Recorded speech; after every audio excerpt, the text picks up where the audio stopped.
Hey everybody, here it is Tuesday, May 14th, episode 115 of Is This Thing Working? Hey, I just got to ask, man, are you ready? Do you got your cleats on? Do you got your helmet on? You got your pads, your jersey, all of your gear? Are you geared up and ready? We got an upcoming election coming this November. We all know about it, but I got to ask, would it matter if we were ready? Well, today on the show, we're going to show you just how far Americans all over the country have come in proving that the election in 2020 was fraudulent enough to change the outcome, as well as how the Democrats and the Uniparty, who will not give up their power easily, they're already fortifying these upcoming elections. Before we get started today, though, let's remember our sponsor. Today, our sponsor is Brickhouse Nutrition. And one of the great products that Brickhouse Nutrition has is Field of Greens. Your daily dose of vibrant nutrition, packed with organic greens, fruits, and vegetables. Each scoop delivers essential vitamins, minerals, and antioxidants. Simply mix with water or add to your favorite smoothie for a refreshing boost of vitality. Fuel your body with the goodness it craves. Experience the power of Field of Greens and thrive every day. I love Field of Greens. I have some myself. I use it every single day. It gives me energy. You know, after I get through drinking my coffee, of course, I have a green drink, and I love it, and I put it in my green drink. It's part of it, and they have different flavors. I have the wild berry, so check them out. Thank you to our sponsors and for you for clicking on the link below. Get you some Field of Greens. You'll feel better for it. It's www.brickhousenutrition.com.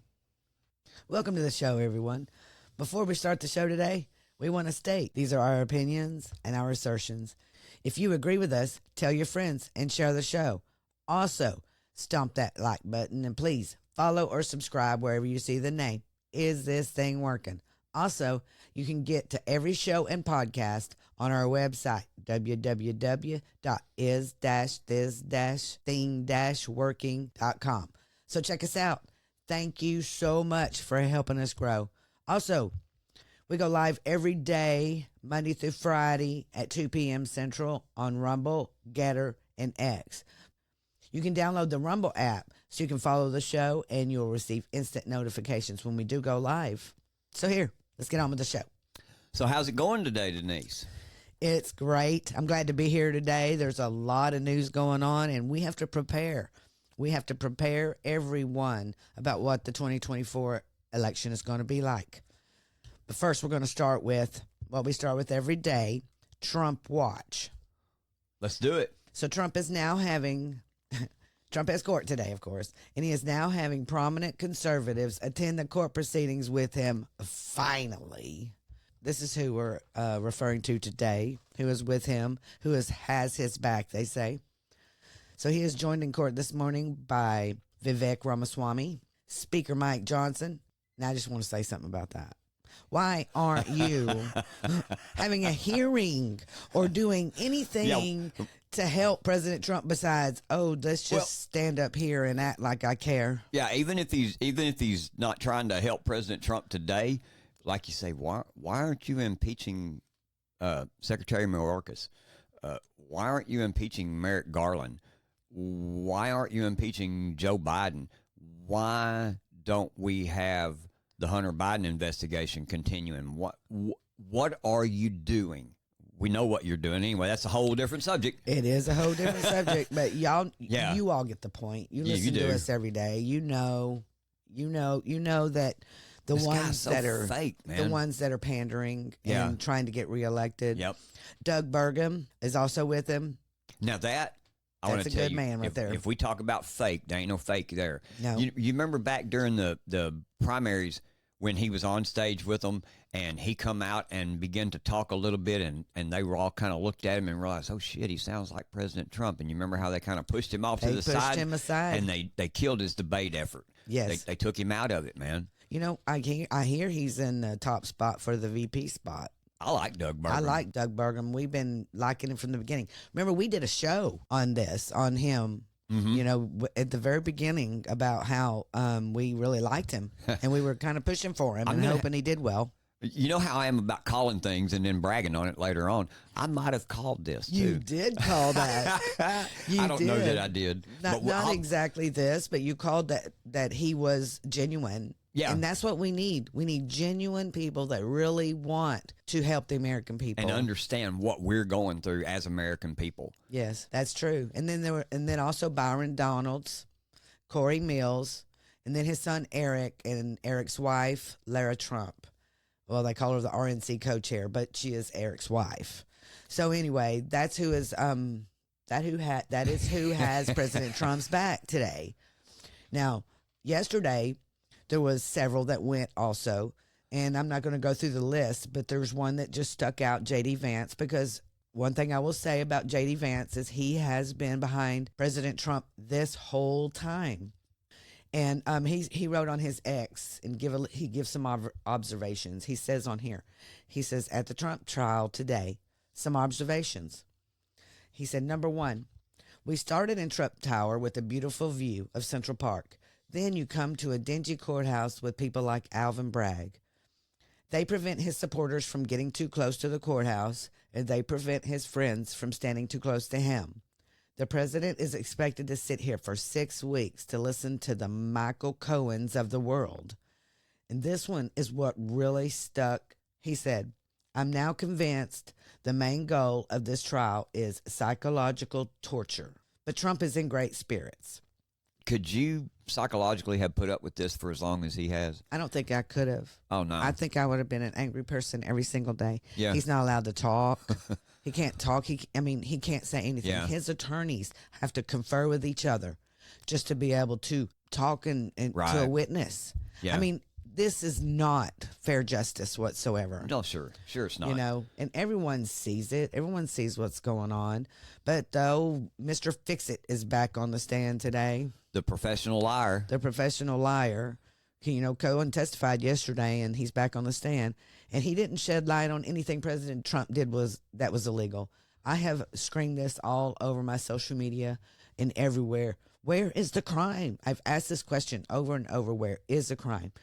And Cohen, what he did is only succeeded in confirming that he put together this payment and advised Trump to go forward with it. He also assured him that it would effectively kill the story before the election. None of that is illegal. Exactly. You know, and then the Fix-It man, is what I've been calling him, assured Mr. Trump that he fixed it and now wants Trump to go to jail for following that advice. Well, and not only that, just talking about the complete lack of credibility with him, with Stormy Daniels too.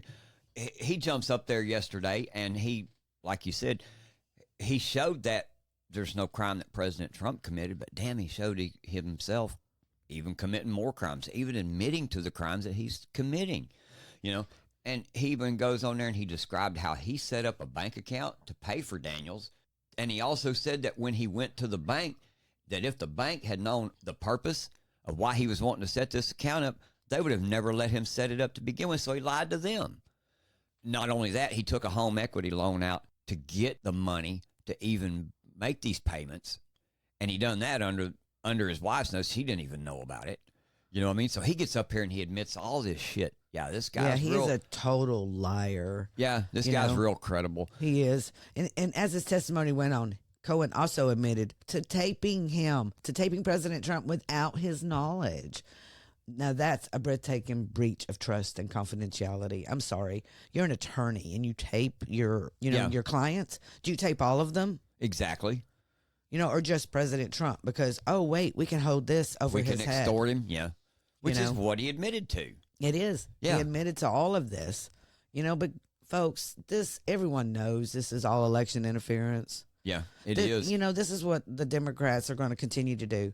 It's all laughable on its face. It just, it's so laughable it makes me want to scream. Because the people like you and I, folks, we're onto them. And the Democrats are going to continue their election interference to hold power. I mean, there's no way they're going to let us win. It's going to be so polarized. They're already starting right now with the Gaza, pro-Palestinian college students. Yeah. You know what I mean? Everything that they do is meant to divide. But to me, I believe American people are smart enough to overcome the rhetoric and the division talk and those kind of things. What we need to make sure we're able to overcome is what happened in 20, what happened in 22, which was blatant election fraud. Yes. Well, we're fixing to show you exactly what they're telling you. They're telling you what they're going to do. Experience the ultimate shipping solution with Easy Ship. Are you tired of navigating complex logistics and wasting valuable time? Say goodbye to the stress of shipping and hello to simplicity with Easy Ship. Our intuitive platform allows you to compare rates from leading carriers, schedule pickups with ease, and track your shipments in real time, all in one place. Whether you're a small business owner looking to optimize your shipping process or an individual sending a gift to a loved one, Easy Ship has you covered. Our user-friendly interface puts the power of efficient shipping at your fingertips, saving you time and money. Don't let shipping challenges hold you back. Try Easy Ship today and discover a new level of convenience and reliability. Visit EasyShip.com now to get started. So did you hear yesterday? Attorney General Merrick Garland, flanked by his Deputy AG Lisa Monaco and FBI Director Chris Wray, they come out and give an update on how the Election Threats Task Force has accelerated its work. Listen to Merrick Garland here. Public servants, the ones who administer our elections. Those threats endanger our democracy itself. That is why over the past 3 years, we have accelerated our efforts to combat the increase in threats against election workers, officials, and volunteers that followed the 2020 election. Our Election Threats Task Force has secured the guilty plea of a man who threatened an election worker in Michigan. The defendant made vile threats, saying that the election worker deserved a, quote, throat to the knife. We secured a 3.5-year prison sentence for a man in Texas who threatened the lives of Arizona election officials and their children and advocated for a mass shooting of poll workers and election workers in precincts he believed had, quote, suspect results.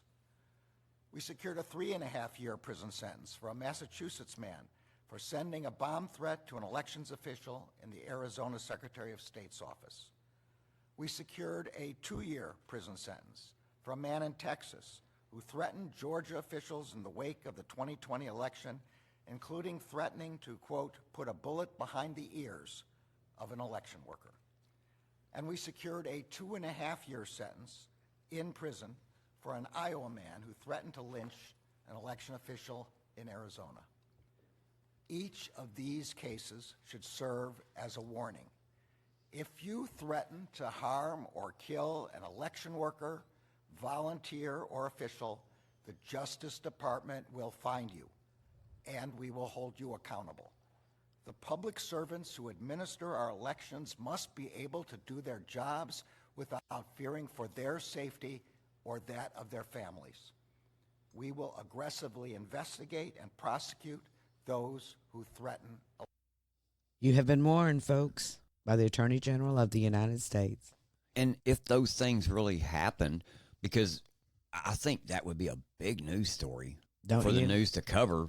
When we follow the FBI and I haven't seen anything like this. Yeah, I'm not doubting that it did happen, but I feel like that should have been a real big story at that time, and I don't remember hearing anything about it. But I don't have a problem with if that happened. Yes, go after them and arrest these people. But what I have a problem with is the fact that what you're trying to do here is you're going to spread intimidation, fear, and at these polling stations, you're not going to spread the message of safety. The message of intimidation is going to be there because we've seen how you've approached other things regarding the election, how we've seen you approach other things regarding certain political candidates and their side of the aisle as compared to how you approach the other side of the aisle. And that's the things that people will be concerned about. Well, and to expand on your point there, they want you to be afraid. They want to use this fear tactic because that's what they always use. And they've been doing it the whole time that they've been in office. They've been like for example, January 6th people, they want them to stay in prison, in jail till after the election so they can't vote. They want, so many people are out here being intimidated and not allowed to vote now because of this administration. They're afraid now. Right. And they're afraid to speak up that they're going to vote for Trump. If you are on Trump's side and want to vote for Trump, you are bad, period. You're MAGA, you're extremist, you're anything. But we seen what happened this weekend. You see why they're coming out? 100,000 people show up to the New Jersey shore. They are panicking.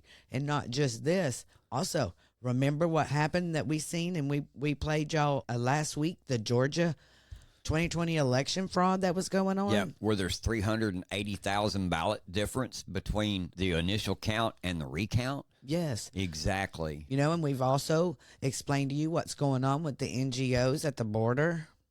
Yeah, with the Hebrew Immigrant Aid Society, Resources Center, Matamoros, Gabby Zavala, who headed that, and him sitting there admitting that this is what they're doing. They're literally bringing people across the border, having them fill out their voter registrations so that they could do what? Vote.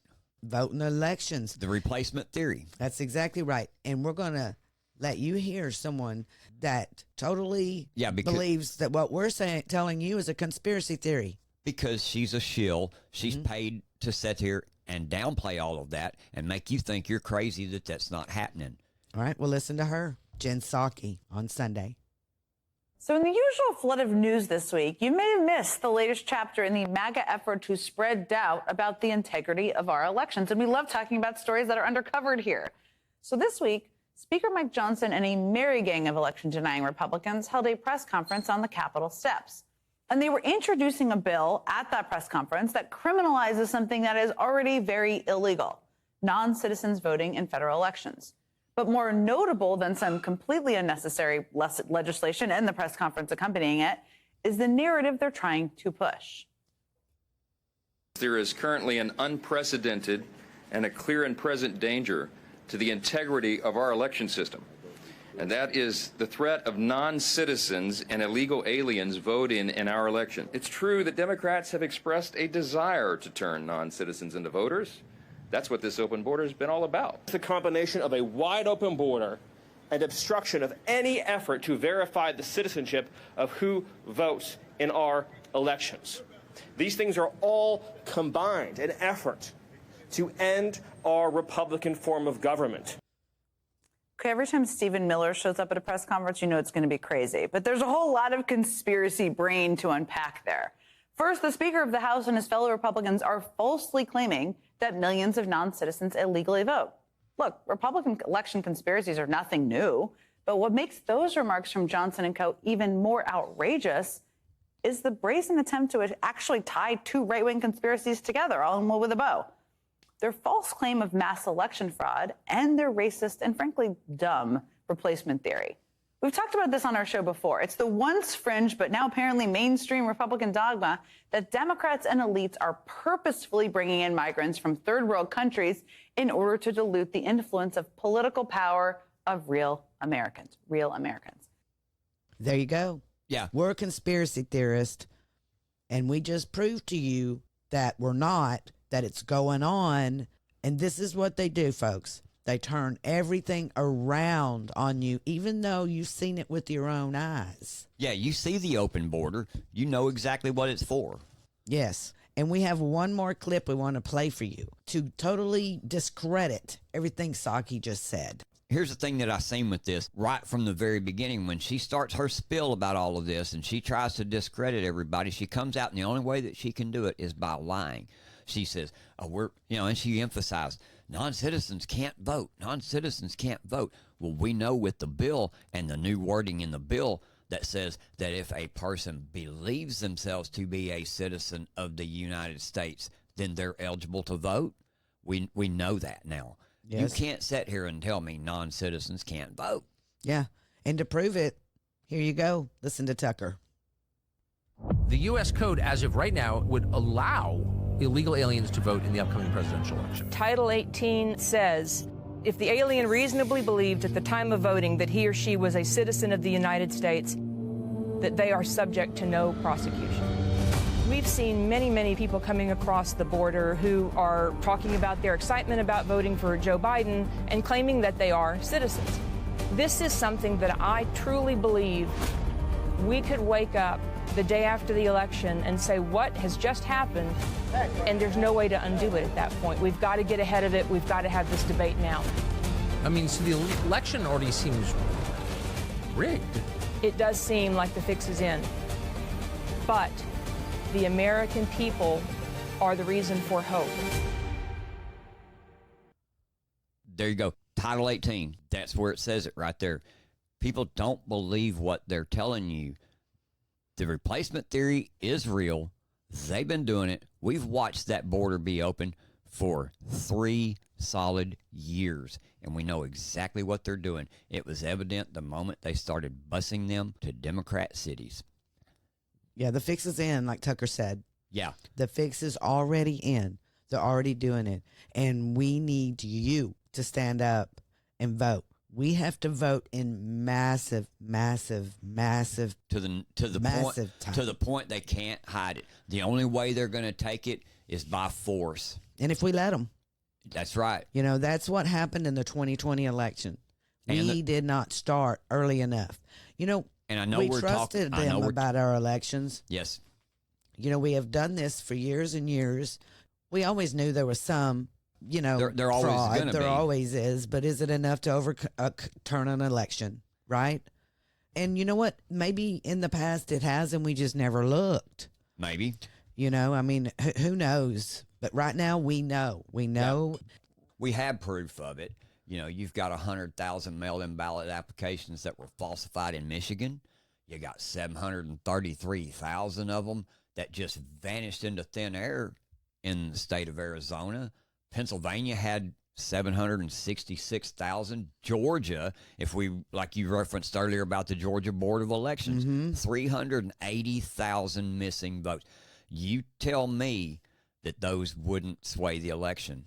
Yeah. And there was also right here, we're reading, there was 96,000 mail-in ballots that were cast, but no record of ever being returned. That was 2020. Yes. Exactly. That's in 2020. And then Wisconsin, 64,000 mail-in ballots Xeroxed at City Hall, room 501. Yeah. Documented, documented. seen, witnessed, everything. Is this thing working? Rise up. Well, hey, everybody, that's it for today. Thanks for listening, and I hope you've enjoyed the show. Hope you've learned some things about what's going on around us in the nation and in your communities. You know, we couldn't do this without your continued support either. We appreciate all of you showing up, taking the time to listen to us today. So please, like I say, make sure to hit the like button, share our show with all your friends. We'll see you next time on Is This Thing Working? And as always, I'm James, and that's my lovely co-host over there, Denise. and we'll see you next time. We're out.